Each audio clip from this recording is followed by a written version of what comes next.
对不起，我不需要余花影的道歉。若生1990年出生，即995年被余花影拐卖到河北邯郸，能不能把我坟墓的生命还给我？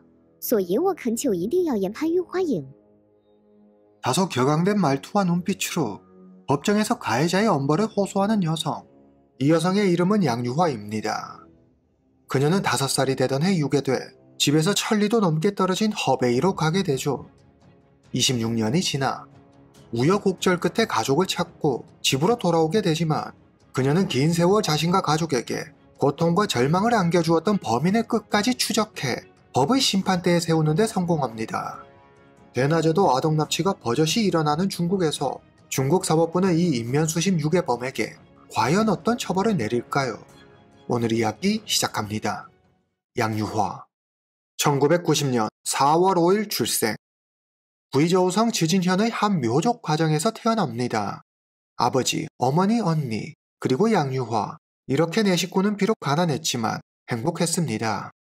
양유화의 고향 지진현은 사방이 산으로 둘러싸인 아늑한 산골 마을입니다. 어린 양유화는 집 울타리에 기대 서서 절벽에 있는 동굴을 보는 걸 좋아했습니다. 아버지는 화내는 법 없이 항상 웃는 얼굴로 딸들을 대했고 어머니는 늘 긴 생머리에 온화한 미소를 짓고 계셨습니다.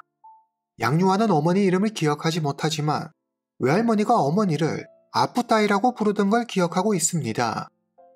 상잉은 그녀의 친언니이자 가장 친한 친구였죠. 양유화가 5살이 되던 해 양유화의 부모는 두 딸의 미래를 위해 산골 마을을 떠나 도시 구이양으로 갑니다. 구이양은 지진현과 달리 번화한 곳이었죠.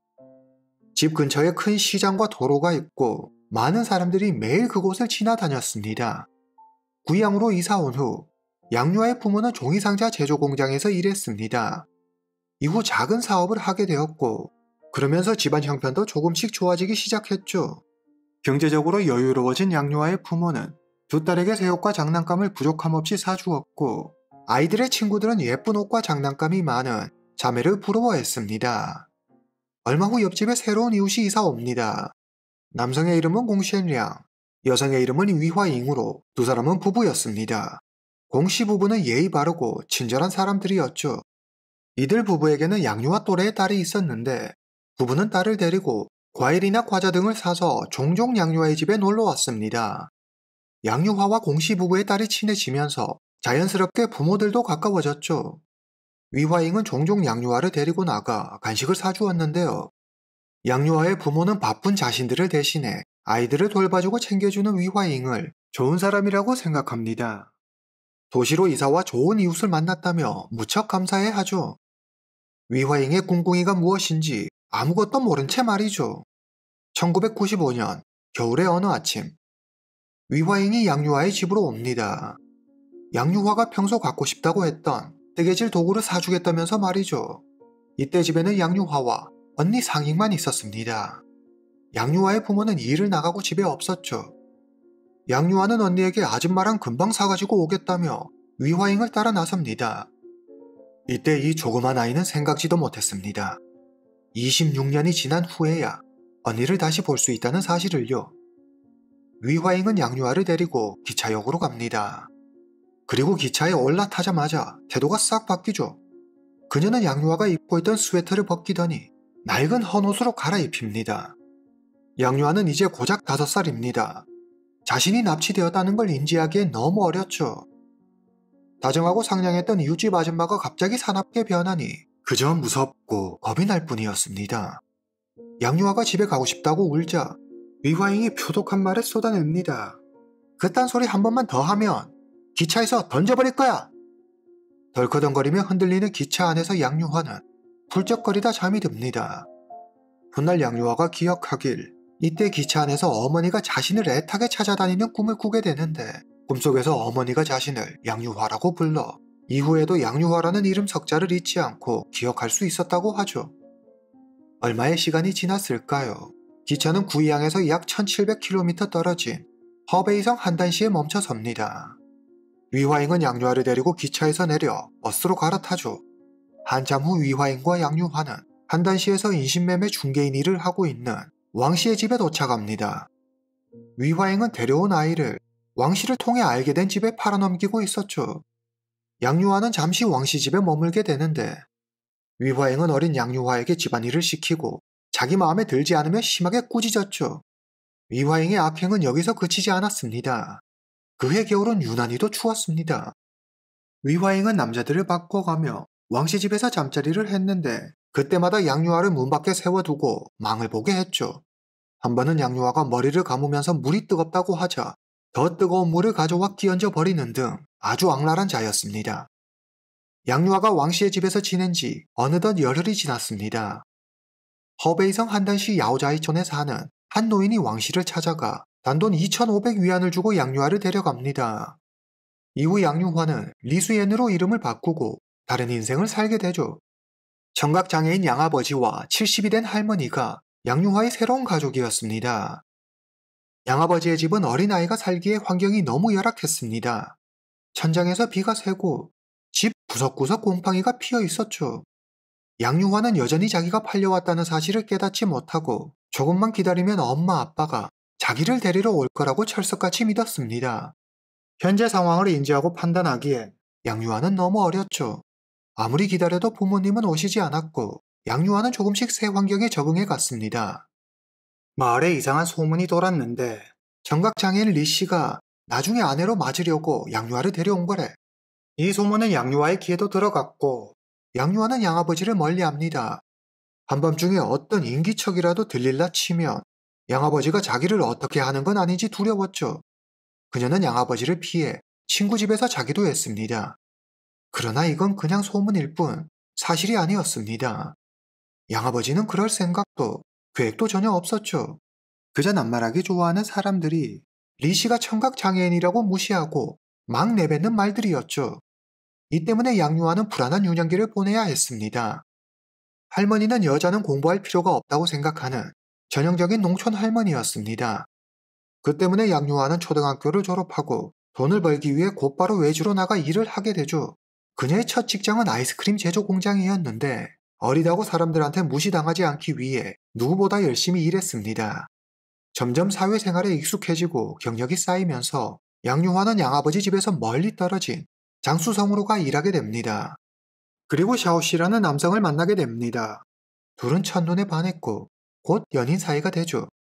할머니가 돌아가시고 이듬해인 2009년 양유화와 샤오씨는 결혼합니다. 양유화는 자신의 어두운 과거를 남편에게 말하지 않습니다. 사실을 알면 남편이 자기를 버릴지도 모른다고 생각했기 때문이죠. 남편 샤오씨는 다정다감하고 아내 양유화를 많이 아끼는 사람이었습니다. 그녀는 남편 덕분에 지금까지 느끼지 못했던 안정감이라는 걸 처음으로 느끼게 되죠. 사랑하는 사람을 만나 결혼도 하고 가정도 꾸리게 됐지만 양유화는 늘 가족이 보고 싶고 그리웠습니다.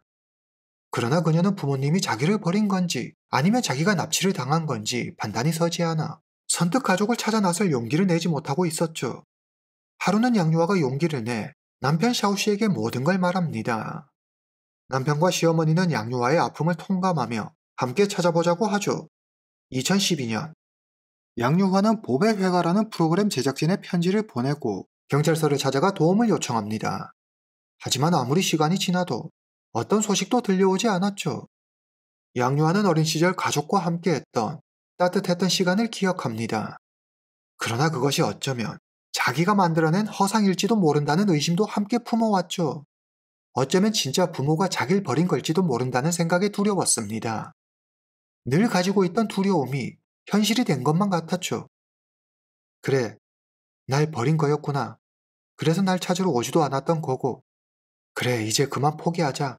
그러나 그렇게 수백 번 마음을 다 잡아도 가슴 안쪽에 자리 잡은 가족에 대한 그리움은 어찌할 수 없었습니다. 그녀는 다시 힘을 내봅니다.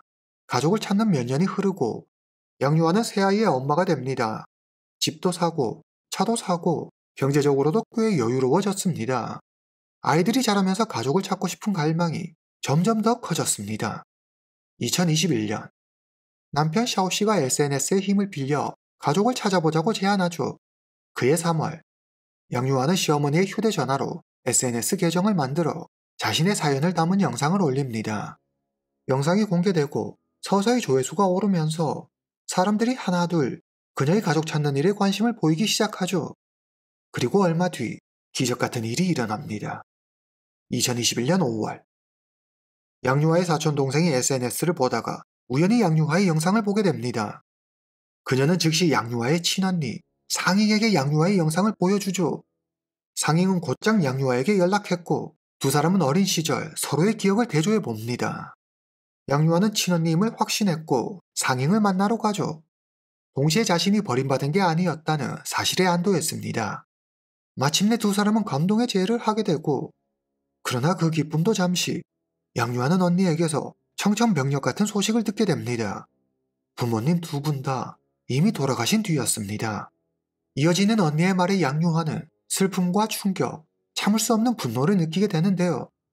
네가 없어지고 널 찾는다고 부모님이 온 동네를 다 돌아다녔어. 8살 된 나를 데리고 주변 도시 구석구석 다 다녔지. 정말 안 가본 데가 없었어. 네가 혹시라도 스쳐 지나갈까 싶어 버스 정류장이랑 기차역에서도 잤어. 그러다 한 8개월쯤 지났을까. 수중에 돈이 다 떨어져서 어쩔 수 없이 집으로 다시 돌아와야 했는데 집에 온 아빠는 밥도 안 먹고 맨날 술만 마시다 병으로 세상을 떠났고 엄마는 널 잃은 충격에 정신을 놓아버렸고 아빠가 돌아가시고 그 다음 해에 아버지를 따라가셨어. 5월 10일 DNA 결과가 나옵니다. 상잉은 양유아의 친언니가 맞았습니다. 5월 14일 양유아는 고향에 있는 부모님 묘를 찾아갑니다. 그녀의 마음은 분노로 가득 찼습니다. 그 여자 때문에 나도 우리 가족도 모두 그 긴 세월의 고통 속에서 살았어. 반드시 잡아 죗값을 치르게 할 거야. 20여 년이 지났지만 양유아는 한시도 이웃집 아줌마 위화잉의 이름을 잊어본 적이 없습니다. 양유아는 위화잉과 짜고 자신을 양아버지 집으로 팔아넘긴 왕씨를 찾아갑니다. 다행히 왕씨는 아직 한단시에 살고 있었죠. 그는 90살이 넘은 노인이 되어 있었습니다. 양유아는 왕씨에게 위화잉이 자기를 납치해 양아버지 리씨에게 팔아넘긴 일을 증언해달라고 합니다. 사실대로 말했다가는 자기도 처벌받을 게 뻔한데 누가 증언하겠습니까? 왕씨는 양유아의 부탁을 단칼에 거절하죠. 그러나 양유아는 포기하지 않고 2021년부터 2022년까지 끈질기게 왕씨를 찾아가 증언해달라고 합니다. 드디어 양유아의 간절함이 통한 걸까요? 왕씨는 증언하겠다고 약속하죠. 거기에 더해 위화잉을 찾을 수 있는 방법까지 알려줍니다. 그 여자가 2004년에 감옥에 갔어. 아마 경찰 시스템에 그 여자에 대한 기록이 있을 거야. 양유아는 구이양에서 살던 당시 납치되었기 때문에 구이양 경찰서로 가 위화잉을 신고합니다. 양유아는 구이양에 머물면서 자신의 사건 진행 상황을 SNS에 올리며 여러 사람과 공유했습니다. 2022년 6월 구이양 경찰이 위화잉에 대한 수사에 착수합니다. 그리고 2004년 장윈이라는 여성이 윈난성에서 2명의 아이를 납치한 혐의로 허베이성 한단시에서 체포된 사실을 발견하죠. 장윈의 범행 수법이 양유아가 말한 것과 상당히 비슷했습니다. 목적지 또한 허베이성 한단시로 같았죠. 경찰은 장윈과 위화잉이 동일 인물일지도 모른다고 생각합니다. 장윈은 징역 8년형을 선고받았지만 3년이 감형돼 2009년에 조기 석방됐습니다. 경찰은 장윈의 사진을 양유아에게 보여줍니다. 양유아는 한눈에 그녀가 위화잉임을 알아보죠. 경찰의 예상대로 장인과 위화잉은 동일인이었습니다. 얼마 지나지 않아 경찰은 충칭 다추현에서 위화잉의 흔적을 발견합니다. CCTV에 찍힌 그녀는 빨간색으로 염색한 머리에 분홍색 옷을 입고 금목걸이와 팔찌를 한 채 친구로 보이는 자와 거리를 할보하고 있었죠. 사건 접수 24일 만에 경찰은 마작장에 있는 위화잉을 체포합니다. 경찰 조사에서 그녀는 자신의 범행을 극구 부인합니다. 하지만 한때 동료였던 왕씨가 경찰 수사에 협조한다는 사실을 알고 마지못해 범행을 인정하죠. 위화잉, 그녀는 대체 어떤 사람일까요? 위화잉, 1963년 12월 29일 출생. 윈난성 허칭현의 한 평범한 가정의 넷째로 태어납니다. 초등학교 2학년 때 어머니가 돌아가시면서 학교를 그만두죠. 17살 되던 해에는 아버지마저 세상을 떠납니다. 1984년 21살의 위화잉은 충칭 출신 26세 왕지아원을 만나 결혼합니다. 결혼한 두 사람은 충칭 다추현에 신혼살림을 차리죠. 1987년 1월 23살이 된 위화잉은 딸을 낳습니다. 남편 왕지아원은 다른 사람의 물건을 훔쳐 생활비를 마련했습니다. 한마디로 도둑이었죠. 1992년 왕지아원이 도둑질하다 경찰에 붙잡힙니다. 위화잉은 남편이 감옥에 가자 딸을 친척집에 맡기고 국수집에서 일합니다. 그리고 그곳에서 자기보다 20살이나 많은 공신양을 만나죠. 얼마 후 둘 사이에 남자아이가 태어나고 돈이 없었던 두 사람은 감히 상상도 할 수 없는 일을 저지르는데요. 공신양은 친구인 중개인 왕씨를 통해 친아들을 허베이성 한단시의 한 가정에 5천 위안을 받고 팔아버립니다. 위화잉의 첫 번째 피해자가 그녀의 친아들이었던 셈이죠. 이 일로 아이가 돈이 된다는 사실을 깨달은 위화잉은 공신량과 1993년부터 1996년까지 3년 동안 충칭, 구이저우, 윈난 등 여러 지역을 다니며 무려 11명의 아이를 유기합니다. 이들 중 양유아도 포함되어 있었죠. 이들의 수법은 모두 비슷했는데 친절한 이웃으로 가장의 이웃 아이들에게 접근해 과자나 게임기를 사준다며 꿰어낸 다음 왕씨를 통해 허베이성 한단에 있는 가정으로 보내버리는 거였죠. 2000년 위화잉이 인신매매 혐의로 경찰에 체포됩니다. 그런데 어떤 이유에서인지 모르겠지만 2달 만에 석방되고 말죠. 2004년 남편 왕지아원이 출소합니다. 남편이 돌아오자 위화잉은 바로 공신량을 버리고 남편 왕지아원과 이 일을 계속해 나가죠. 두 사람은 윈난에서 샤오지와 샤오마 두 아이를 납치해 허베이성 한단시로 가는 도중 경찰에 붙잡힙니다. 아이들 아버지가 경찰에 빨리 신고한 덕분에 경찰은 위화잉, 왕지아원 부부를 체포할 수 있었죠. 그리고 샤오주와 샤오마가 다른 곳으로 가기 전에 무사히 찾을 수 있었습니다. 2004년 5월 19일 경찰에 체포된 위화잉과 왕지아원은 자신들의 정체를 숨기기 위해 위화잉은 장윈, 왕지아원은 왕해이라는 다른 사람의 이름을 사용합니다. 당시 범죄자 데이터베이스가 완전히 구축되기 전이라 이런 말도 안 되는 꼼수가 통했죠. 같은 해 9월 27일 두 사람은 각각 8년형을 선고받습니다. 2009년 5월 18일 위화잉이 모범수로 출소합니다. 그녀는 충칭시 난항구로 내연남 공신양을 찾아가지만 그는 병으로 이미 세상을 떠난 뒤였습니다. 이후 그녀는 충칭시에서 자리 잡고 살다가 양유아를 납치한 지 27년 만인 2022년 6월에 경찰에 체포됩니다. 2023년 9월 18일 구이양시 중급인민법원에서 재판이 열립니다. 법정에선 양유아는 지난날 자신에게 일어났던 일을 하나하나 차분하게 이야기하죠. 그리고 위화잉의 보상금, 변호사 선임비 등을 포함한 880만 위안의 손해배상 청구 소송을 합니다. 재판부는 위화잉의 사형을 선고하고 재산을 모두 몰수합니다. 위화잉은 그 자리에서 항소하죠. 2023년 11월 28일 구이저우성 고등인민법원에서 2심 재판이 열립니다. 위화잉은 자신의 범행을 인정하면서도 먹고 살기 힘들어 잘못된 선택을 했다며 인정해 호소하죠. 2심 재판부는 추가 범죄 사실이 누락된 것이 확인됐다며 재심을 명령합니다. 사실 2심 재판이 열리기 얼마 전 2003년 9월 도주 중이던 위화잉의 남편 왕지아원이 체포됩니다. 그의 자백으로 충격적인 사실이 드러나는데요. 그는 이미 알려진 11건의 범행 외에도 추가로 6건의 범죄를 더 저질렀다고 자백하죠. 즉 위화잉이 유기한 아이들은 11명이 아니라 총 17명이었던 겁니다. 2024년 10월 25일 구이양시 중급인민법원에서 재심이 열립니다.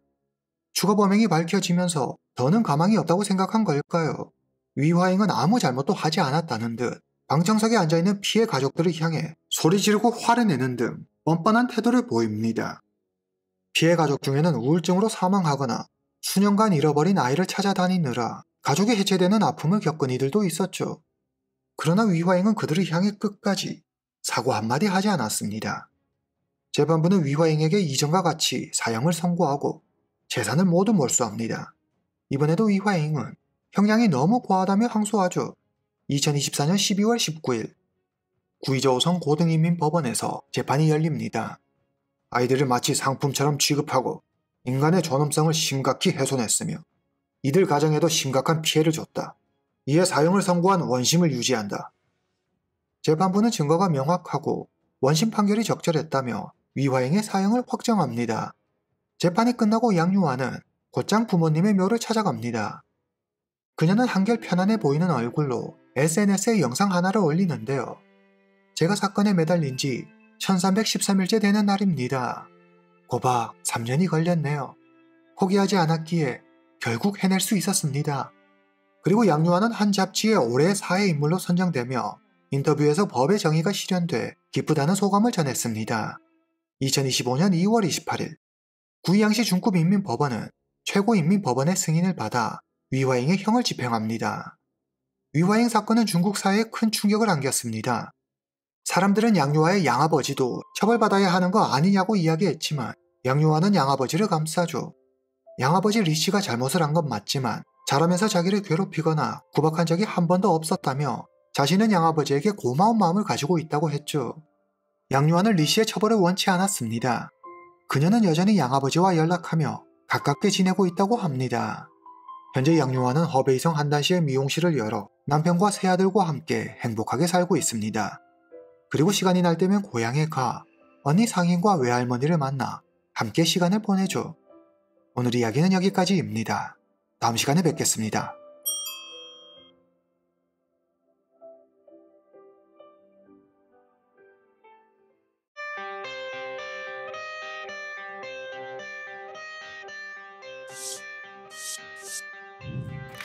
I got the cash in the bag.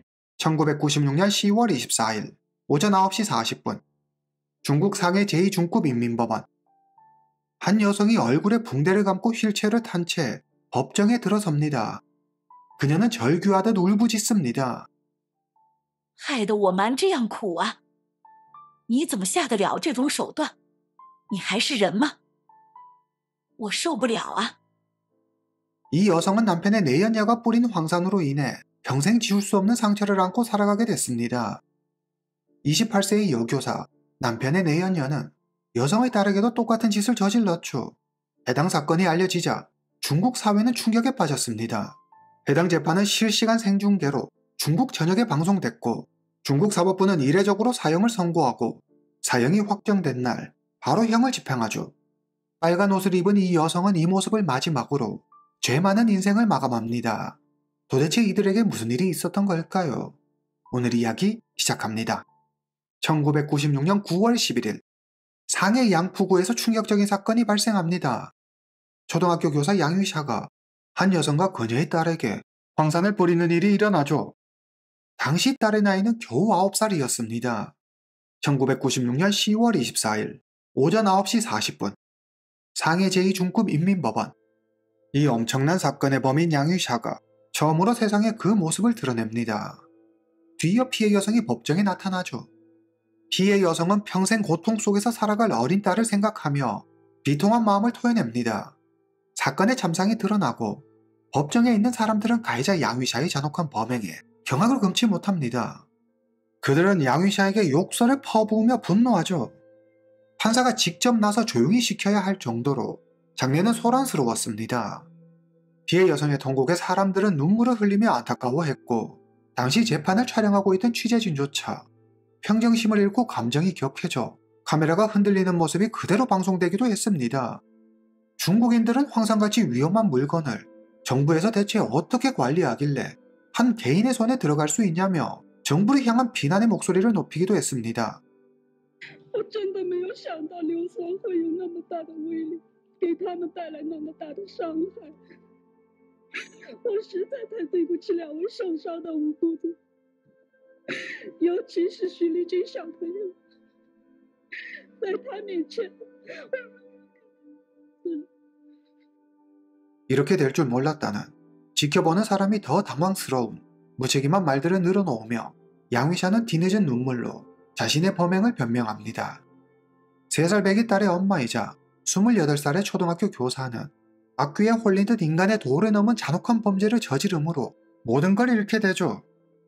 이 모든 것의 시작은 잘못된 만남에서 시작됐습니다. 양위샤, 당시 나이 28세, 1968년 9월 10일 그녀는 상해의 한 평범한 가정에서 태어났습니다. 양위샤의 부모는 평범한 회사원이었습니다. 그들은 비록 많이 배우지는 못했지만 교육이 얼마나 중요한지 그 중요성에 대해 잘 알고 있었습니다. 성공하려면 공부만이 답이야. 그들은 딸 양위샤가 공부에만 매진할 수 있도록 적극적으로 지원했죠. 양위샤는 그런 부모의 기대를 저버리지 않고 열심히 공부해 지역에 있는 사범대학교에 들어갑니다. 대학을 졸업한 양위샤는 집에서 가까운 상해 카이루 제1초등학교의 교사가 되죠. 양위샤는 좋은 선생님이 되기 위해 최선을 다합니다. 그런데 그 최선이 지나쳐 일에만 너무 몰두한 나머지 주위는 돌보지 않으면서 자연스레 친구들과도 관계가 소원해집니다.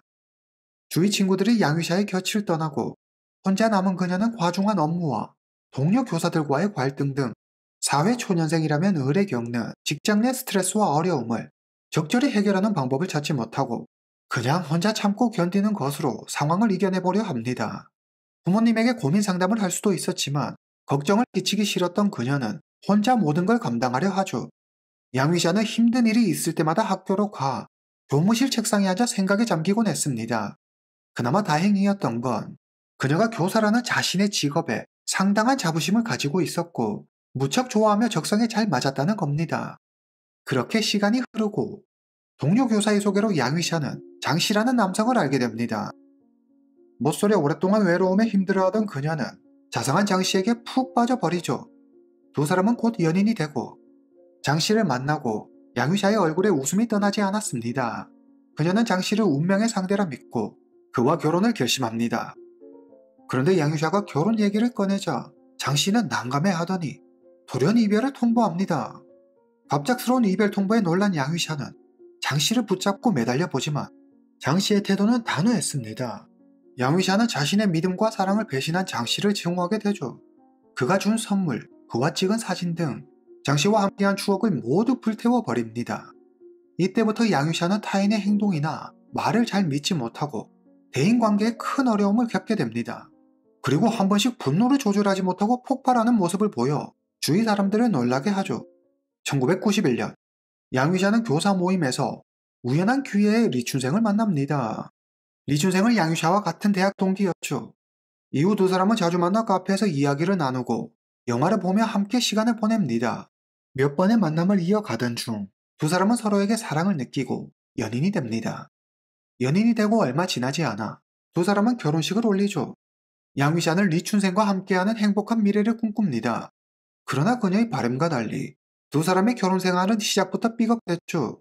너무 성급하게 결혼한 탓에 두 사람은 서로에 대해 잘 알지 못했습니다. 조용하고 집에 있는 걸 좋아하는 양위샤와 달리 남편 리춘생은 밖에 나가 사람들과 어울리는 걸 좋아했습니다.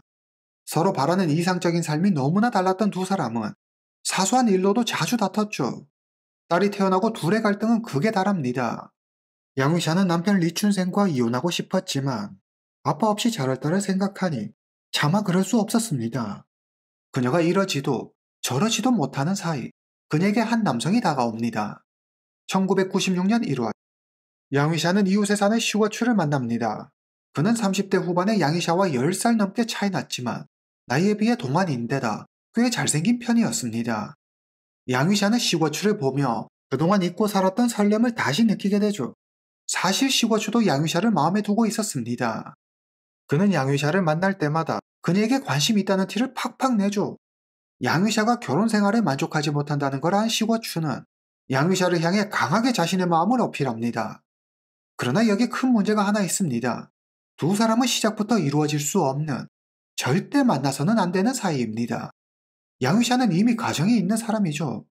슈거추 역시 아내와 딸이 있습니다. 즉 두 사람은 불륜 관계죠. 양위샤와 슈거추는 대체 무슨 생각인 건지 꺼리낄 게 없다는 듯 한 동네에서 위험한 만남을 계속 이어갑니다. 심지어 가족 몰래 여행을 다녀오기도 하죠. 하루는 두 사람이 술집에서 술을 마시며 이야기를 나누고 있습니다. 어느 정도 취기가 오르자 슈거추가 양위샤를 자기 집으로 데려가죠. 네, 그렇습니다. 아내와 아이가 함께 살고 있는 그 집 말입니다. 양위샤는 슈거추의 제안을 거절하지 않고 그를 따라가죠. 슈거추의 아내 구샤핑은 친정엄마가 편치 않으셔 딸 쉬리진을 데리고 잠시 처가에 갔습니다. 아내가 집을 비운 사이 남편이라는 작자가 내연녀를 데리고 집으로 온 겁니다. 아무도 없는 집에서 슈거추와 양위샤 두 사람은 술을 먹고 함께 잠자리를 하죠. 확실히 제정신이 아니군요. 이날을 계기로 이 둘은 더 뜨거워졌고 두 사람은 자기들만의 사랑을 계속 이어갑니다. 슈거추는 자상하고 다정한 남자였죠. 그는 외로운 일상을 살아가던 양위샤의 지친 마음을 따뜻하게 어루만져주는 유일한 사람이었습니다. 냉정하고 차가운 남편 리춘생과 달리 솜사탕처럼 포근하고 달콤한 시궈추는 그 존재만으로도 양위샤의 삶에 활력을 불어넣어 주었죠. 양위샤는 시궈추에게 완전히 빠져버렸고 그와 여생을 함께하고 싶었습니다. 양위샤는 남편 리춘생과 헤어질 결심을 하고 시궈추에게 말하죠. 우리 이제 이렇게 만나는 거 그만해요. 나 이혼할게요. 당신도 아내와 헤어져요. 우리 같이 제2의 인생을 시작하는 거예요. 양위샤는 시궈추도 당연히 자기와 같은 마음일 거라고 생각했습니다. 자기의 말에 시궈추도 기뻐하며 함께 하자고 할 줄 알았죠. 하지만 그건 대단히 큰 착각이었습니다. 시궈추의 얼굴이 굳어지더니 조금의 머뭇거림도 없이 그는 단박에 그녀의 제안을 거절합니다. 시궈추는 바람은 그저 바람일 뿐 그는 아내 구샤핑을 사랑했습니다. 게다가 딸도 있는데 다른 여자와 재혼이라니 한 번도 생각해 본 적 없는 일이었죠. 양위샤는 시궈추를 만나는 내내 남편과 전 남자친구를 비난하고 헐뜯었습니다. 그런 양위샤를 보며 시궈추는 양위샤를 믿지 못할 사람이라고 여겼고 그저 스쳐 지나가는 육체적인 관계로만 생각하고 적당한 어느 시점이 되면 관계를 끝낼 속셈이었죠. 그런데 뜬금없이 이혼해 재혼이라니 시궈추가 황당하다는 듯 말합니다. 에이 무슨 소리야. 우린 그냥 여기까지야. 난 당신하고 결혼할 생각이 없어. 이제 그만 만나자. 양위샤는 그제야 시궈추가 자기를 사랑하지 않았음을 잠시 잠깐의 쾌락을 위해 자신과 만나왔음을 깨닫습니다. 양위샤는 지금까지 살면서 자기를 진정으로 사랑해준 이가 아무도 없었다는 사실에 스스로가 한없이 초라해졌습니다. 8월 8일 시궈추는 양위샤에게 정식으로 이별을 통보하죠. 그리고 위자료 명목으로 5,000위안을 줍니다. 시궈추가 내민 돈을 본 양위샤는 비참함에 몸을 떱니다. 그리고 시궈추에게 크게 화를 내며 그의 아내에게 모든 걸 말하겠다고 협박하죠. 이날 이후부터 양위샤는 시궈추의 주변을 맴돌며 다시 자신과 만날 것을 강요합니다. 이런저런 방법을 다 써보지만 시궈추가 자기 뜻대로 움직이지 않자 양위샤는 매일같이 시궈추에게 전화에 협박하고 시궈추가 전화를 받지 않으면 직접 그를 찾아갔습니다. 양위샤와 시궈추의 갈등은 날이 갈수록 심각해지고 그 정도가 얼마나 심각했는지 주민신고로 두 사람이 파출소에 끌려간 적도 있었죠. 1996년 9월 5일 양위샤는 시궈추의 집을 찾아갑니다. 그녀는 집 창문을 깨고 시궈추의 아내 구샤핑을 부릅니다. 구샤핑! 야! 너 나와! 할 말 있어! 그러나 여기서 양위샤가 몰랐던 사실이 있습니다. 시궈추가 이미 선수쳐 아내 구샤핑에게 불륜을 고백하고 용서받은 상태였죠.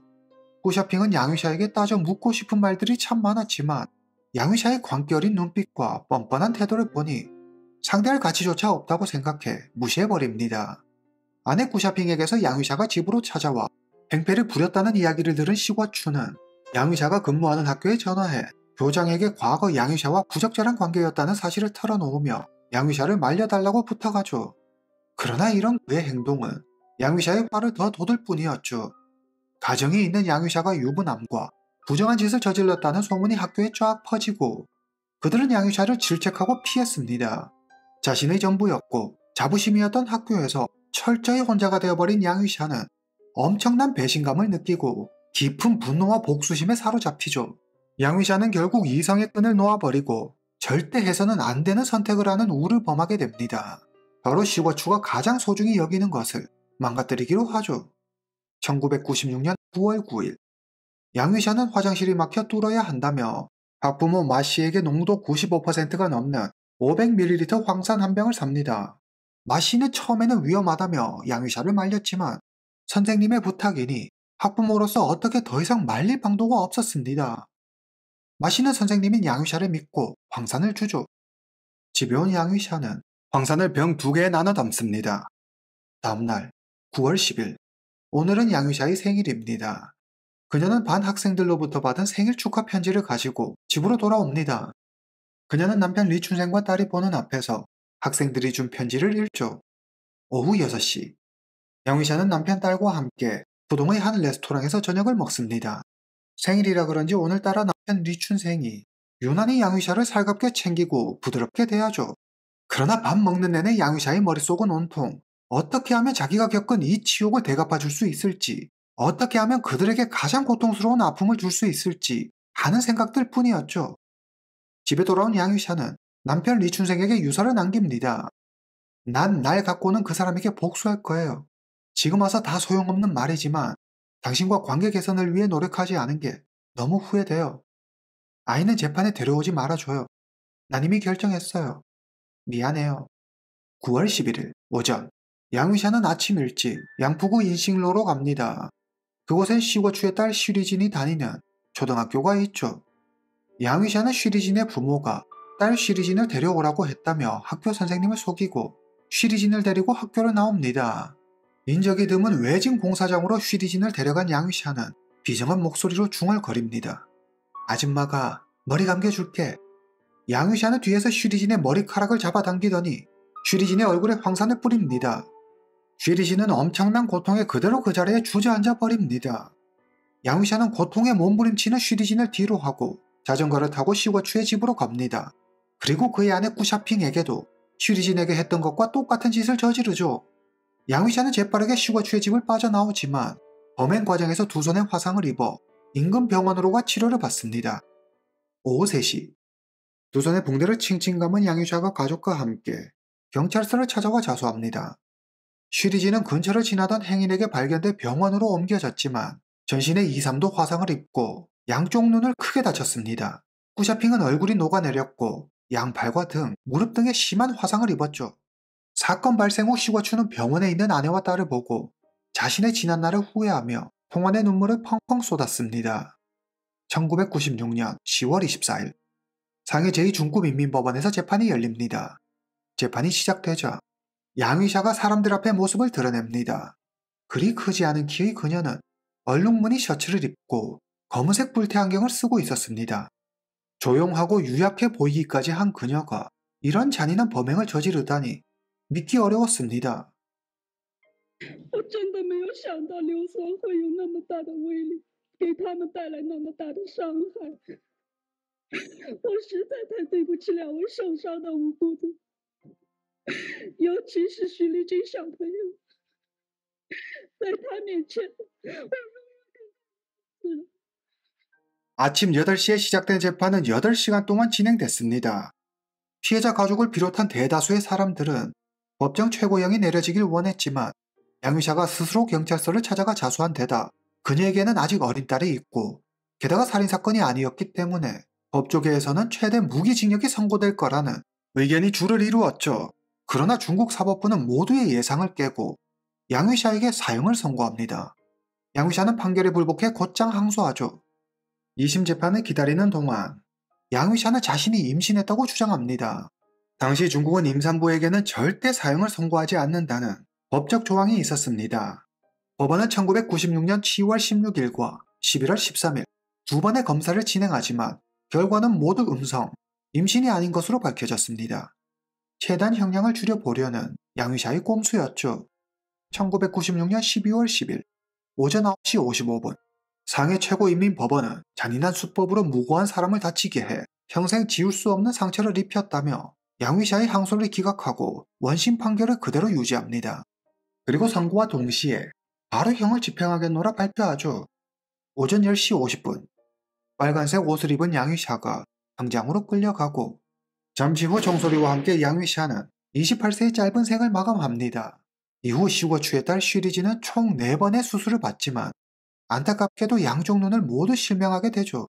사건 당시 쉬리진은 전신 80% 이상 화상을 입어 머리카락이 모두 빠지고 신경까지 손상돼 통증조차 느낄 수 없는 상태였습니다.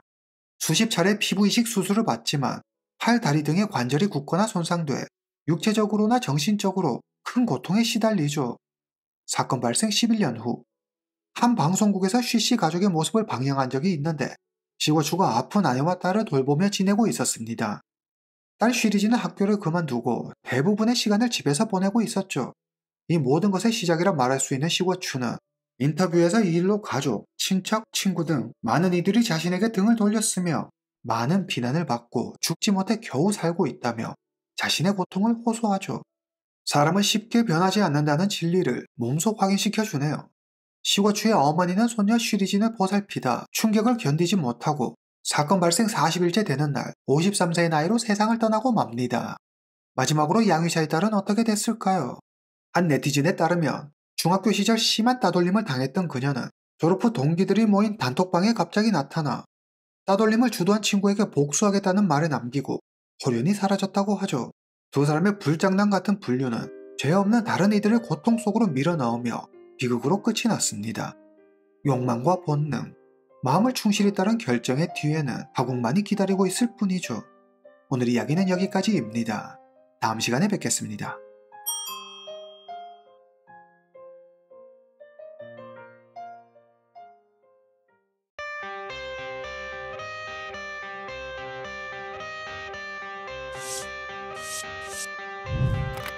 I got the cash in the bags. 대만 난터우현 프리즌. 이곳에는 수십 개의 취두부 가게가 모여 있습니다. 취두부, 중국 요리의 하나로 두부를 소금에 절인 뒤 석회 속에 넣어 보존해 만든 발효식품을 말합니다. 취두부 특유의 향 때문에 한국인들은 굉장히 꺼리는 중국 음식 중 하나지만 중국인들은 취두부의 썩은 듯 지독한 향이 식욕을 자극한다며 즐겨 먹습니다. 대만의 야시장이나 거리에서 취두부를 파는 음식점을 쉽게 볼 수 있죠. 난터우현 프리즌에 있는 대부분의 취두부 가게는 류간의 두부에서 만든 취두부를 주로 취급합니다. 류간의 두부는 프리즌에서 모르는 사람이 없을 정도로 유명한 두부입니다. 2대에 걸친 자신들만의 노하우로 류간의 두부의 명성은 나날이 높아졌고 막대한 부를 쌓게 됩니다. 오늘 여러분들이 만나게 될 사건은 이 류간의 두부의 가족과 관련된 사건입니다. 오늘 이야기 지금 시작합니다. 1982년 류간의 두부의 창업자의 손자 류황이 태어납니다. 류황은 어려서부터 운동에 탁월한 재능을 보였는데 특히 배드민턴을 좋아해 중학교 때부터 배드민턴 선수로 활약합니다. 부유한 가정 형편과 뛰어난 재능으로 어린 나이임에도 이미 자신의 진로를 정하고 노력하는 류황은 주변인들의 부러움의 대상이었습니다. 모든 것이 순조로운 삶이었죠.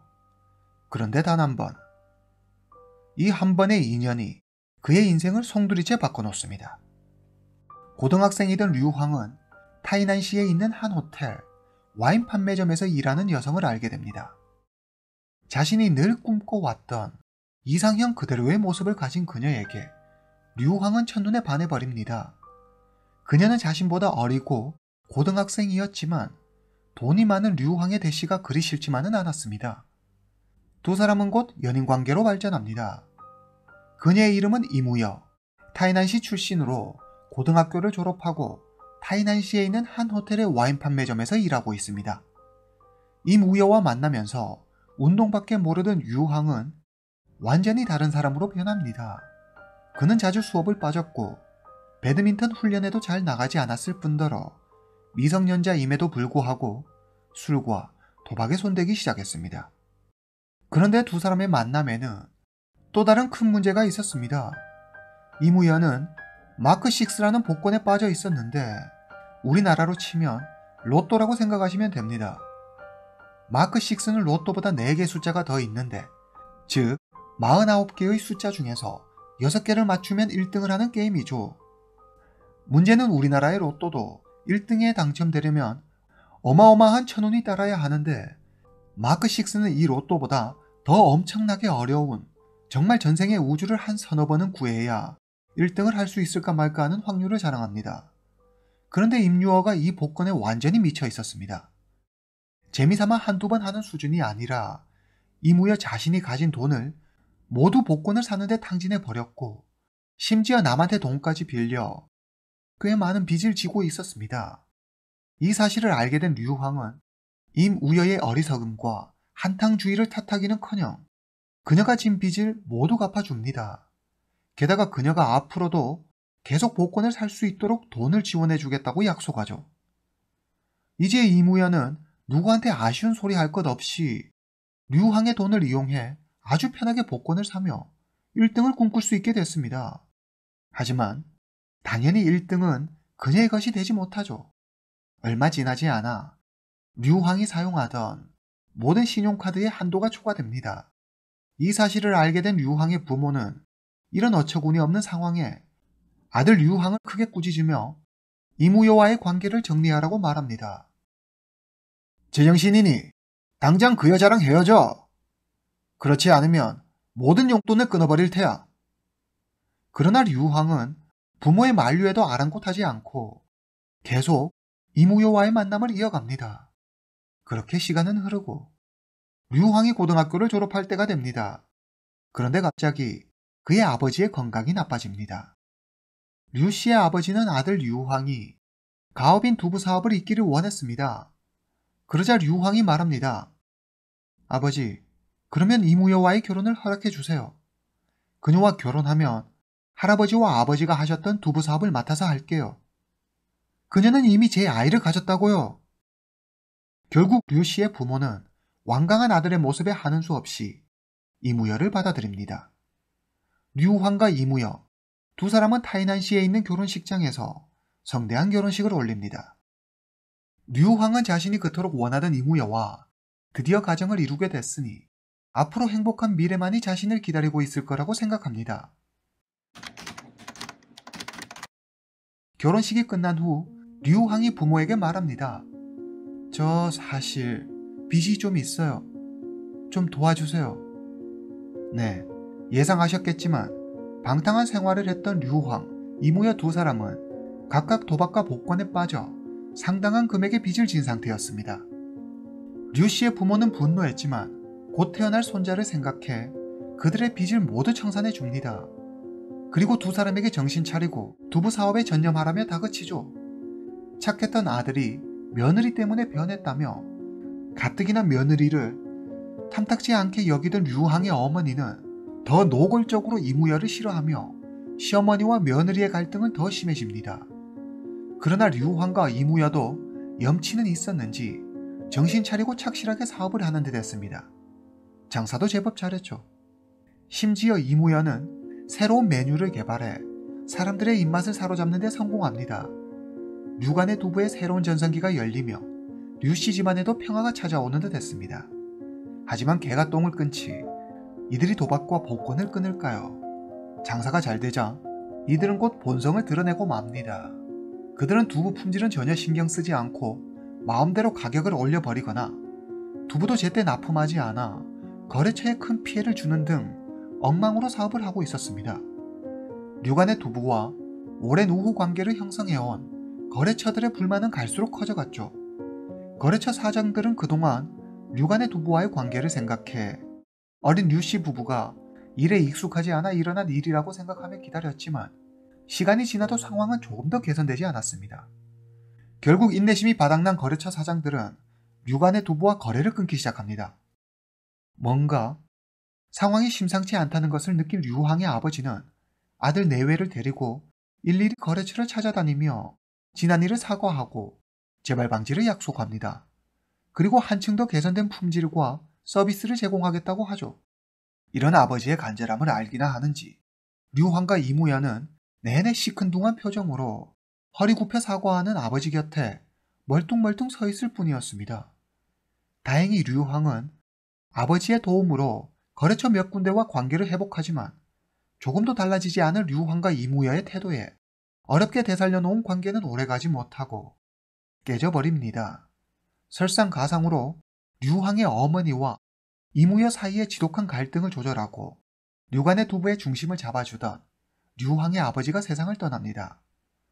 류간의 두부는 빠르게 고객을 잃었고 가세는 급격히 기울었습니다. 2008년 8월 16일 새벽 프리진의 한 두부 요리 전문점에서 불이 납니다. 이 가게는 류간의 두부와 오랜 시간 거래해온 단골 업체인데 류황과 이무여가 사업을 맡으면서 두부 품질과 납품 일정 등의 불만을 드러내며 몇 차례 시정해달라고 요청했지만 전혀 개선되지 않자 최근 류간의 두부와 거래를 끊은 후사장의 가게입니다. 화재 당시 목격자에 따르면 불이 났을 당시 후사장의 가게 앞에 비옷을 입은 여인이 한참을 서서 불이 나는 모습을 지켜봤다고 했습니다. 그런데 그 여인의 모습이 꼭 이무여 같았다고 합니다. 당시 프리진 거리에는 CCTV가 설치되어 있지 않아 목격자의 증언을 따로 확인할 방법이 없었습니다.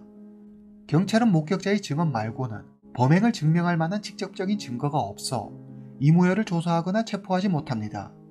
그러나 차후 밝혀진 사실에 의하면 후사장에게 앙심을 품은 이무여가 후 씨의 가게에 불을 지른 것이었습니다. 후 씨는 집기가 모두 타버리는 재산상의 큰 피해를 입었으나 다친 사람이 없으니 그나마 다행이라며 스스로를 위로합니다. 2009년 5월 27일 밤 12시 류황의 어머니 정혜승이 복통을 호소하며 병원에 입원합니다. 그런데 갑자기 병세가 악화되더니 급성 심근경색으로 세상을 떠나고 맙니다. 정혜승이 세상을 떠난 다음 날인 28일 이무연은 병원에서 정혜승의 사망진단서를 발급받습니다. 그리고 사망진단서를 발급받고 난 후에야 친지들에게 정혜승의 사망 소식을 알리고 4일 뒤 화장합니다. 일반적으로 대만에서는 최소 10일에서 15일이 지난 뒤에 화장을 합니다. 그런데 이무연은 뭐가 급한지 다급히 시어머니를 화장해버리죠. 류씨 가족은 이런 이무여의 행동이 매우 이상했습니다. 프리진 사람들 역시 급작스럽게 세상을 떠날 류황의 어머니 정혜승의 얘기로 떠들썩했습니다. 류황의 어머니 정혜승의 나이는 채 50도 되지 않았고 평소 건강했으며 특별한 만성질환도 없었기 때문에 사람들은 그녀가 갑자기 세상을 떠났다는 사실이 믿기 힘들었습니다. 모두 정혜승의 죽음에 의문을 제기하는 사이 류씨 집안에 다시 큰일이 일어납니다. 2009년 7월 20일 정혜승이 세상을 떠난 지 2달도 되지 않아 그녀의 아들 류황이 28세의 젊은 나이로 갑작스럽게 숨을 거둡니다. 그는 어머니 정혜승과 같은 증세로 병원에 입원했다가 갑자기 세상을 떠납니다. 배드민턴 운동선수였던 그는 건장한 체격을 자랑했는데 한창 나이에 세상을 떠나다니 류씨 가족은 경찰에 도움을 요청합니다. 정혜승, 류황의 연이은 갑작스러운 죽음. 경찰은 보험 사기를 의심하고 수사에 착수합니다. 그리고 수사 결과 놀라운 사실을 알아냅니다. 이무여가 시어머니 정혜승, 남편 류황 앞으로 그에게 생명보험에 가입한 것입니다. 2008년 11월 10일 류황의 어머니이자 이무여의 시어머니 정혜승이 세상을 떠나기 약 6개월 전 이무여의 어머니가 아파트 계단에서 추락해 머리에 심한 외상을 입고 숨집니다. 이 일로 이무여는 자신의 어머니 앞으로 된 사망보험금 505만 대만 달러, 우리 돈 약 2억 2천만 원을 받습니다. 경찰은 보험 설계사를 찾아갑니다. 그의 말에 따르면 이무여는 다른 사람들과는 좀 많이 달랐어요. 보통 가족을 잃게 되면 엄청 슬퍼하면서 고통스러워 하는데 임씨는 굉장히 차분했어요.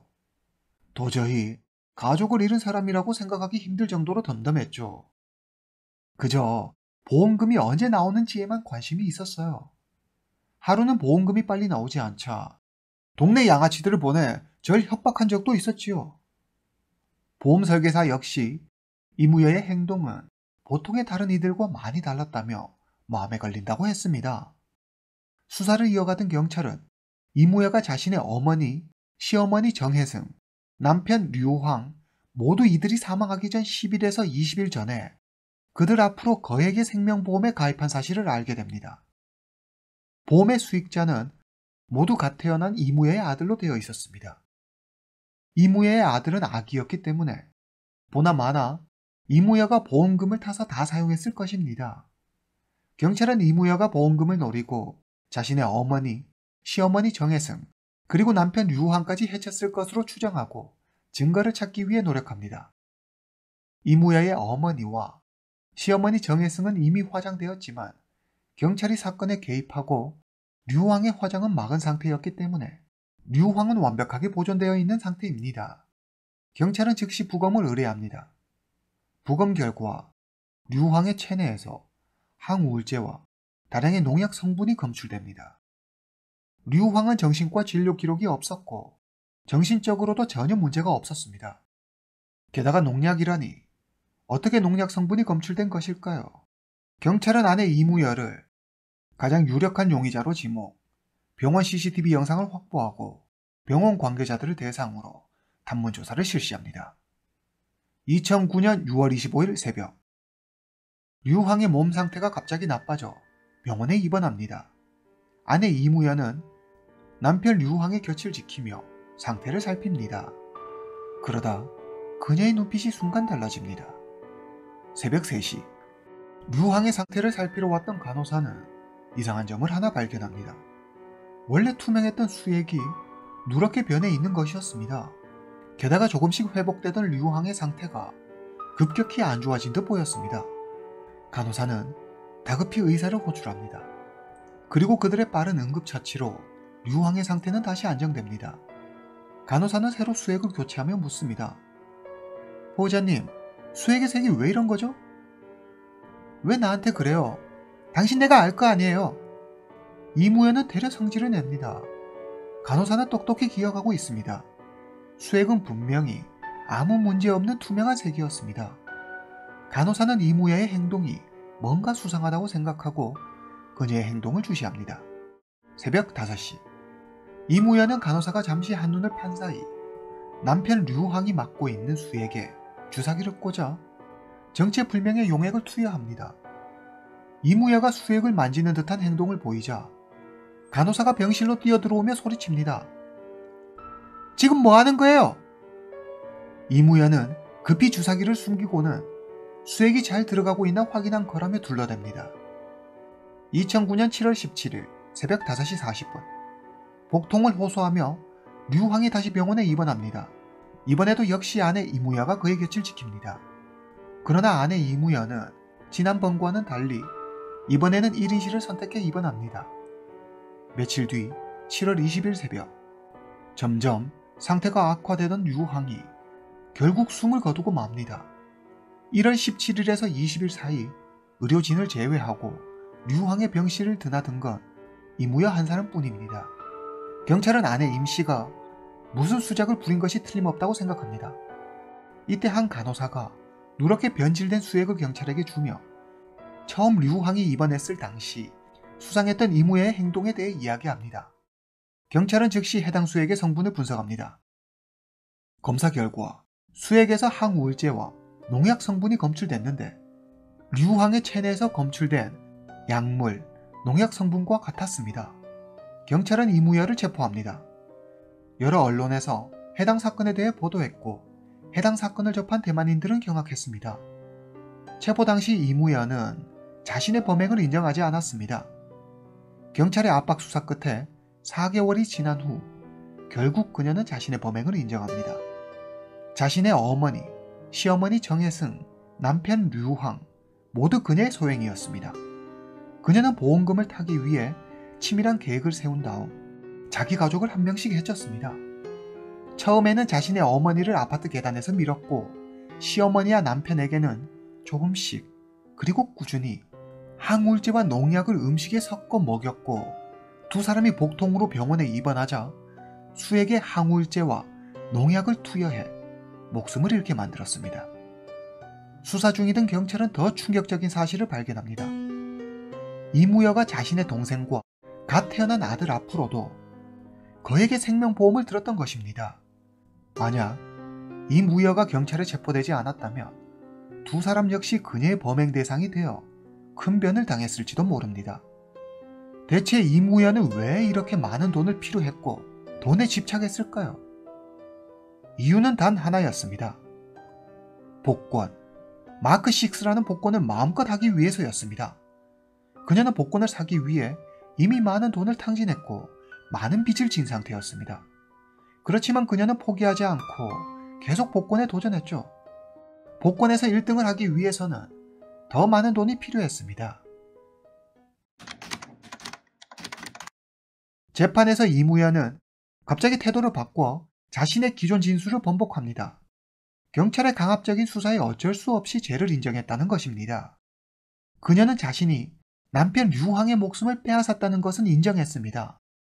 하지만 난폭한 남편으로부터 자신과 어린 아들을 지키기 위해 어쩔 수 없이 저지른 정당방위였다고 주장합니다. 또 자신의 어머니는 사고로 인해 돌아간 것이며 시어머니 정혜승은 남편 류황의 짓이었다고 주장합니다. 게다가 이 무여의 변호사는 그녀의 IQ가 고작 57밖에 되지 않는다며 국가인정기관에서 받은 IQ 테스트 결과를 증거로 제출하며 그녀가 범행을 저지를 정도의 지적 능력을 갖추지 못했음을 지적하며 무죄를 주장합니다.